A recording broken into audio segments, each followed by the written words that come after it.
Sevmək adamın istər-istəməz sevdiyini oxşadır. Birini sevdinsə, fikir ver, mən görmüşəm, biri çox sevir. Görürsən ki, yavaş-yavaş rəftarı, davranışı, danışığı ona oxşuyur. Özündən asılı deyil o. Sevgi belə bir şey. Çünki məşuquna oxşamağa başlayıb. İnsanlar budur eşq, en şirin duygudur eşq. Göstərmə özünü o insanlara ki, indi bugün işi ki səndən keçir, səndən razıdır, sən yaxşı eləyəndə alqışlayır. Sabah birazca onun xətrinə dey, gör o alqışlayan əlindən ki, əl çalırdı, o ki əli ilə, o ki barmağı ilə onun gözünü çıxardır. Heç vaxt məyus olma.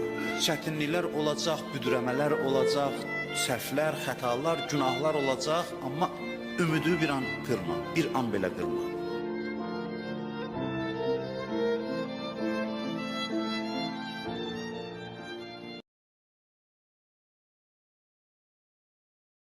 Hərdən deyirsən ki, məsələn, belə sözlər danışma, özündən çıxma. Görmürsən, məni əsəbləşdirir. Deyirəm ki, o səni əsəbləşdirəndə gələsən sakitlik anası. Bəs sən necə imtihan olunmaq istəyirsən həyatda? İndi burada hamı aramdır. Əsəbləşdirən yoxdur. İndi bəlkə bəzi sözləri mən deyəm, bəlkə əsəbləşdirən bilmirəm. Biri gəlsin sənə bir acı söz desin, nəsə bir şey olsun ki, sən adi vəziyyətdən çıxasan, görəsən ki, mən kiməm də, bəs harada müəyyən eləyəsən.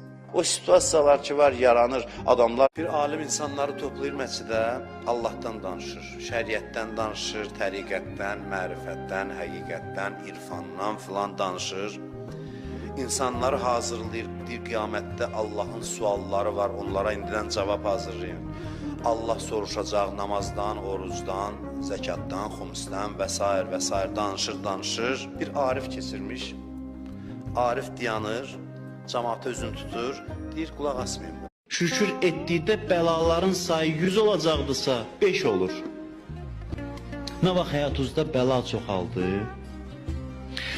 Üzünüzü tutun Allaha, Allah hər yerdədir, amma biz göyə baxırıq da uca hesab edirik ona görə.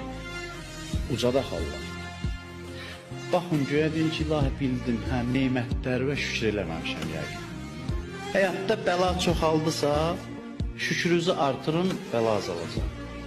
Bizim çoxumuz necəyi, hadisələr bəzən elə gətirir ki, əl-ələ verir hadisələr ki, birdən biz Cənabımızın yadına düşün ki, Allah var.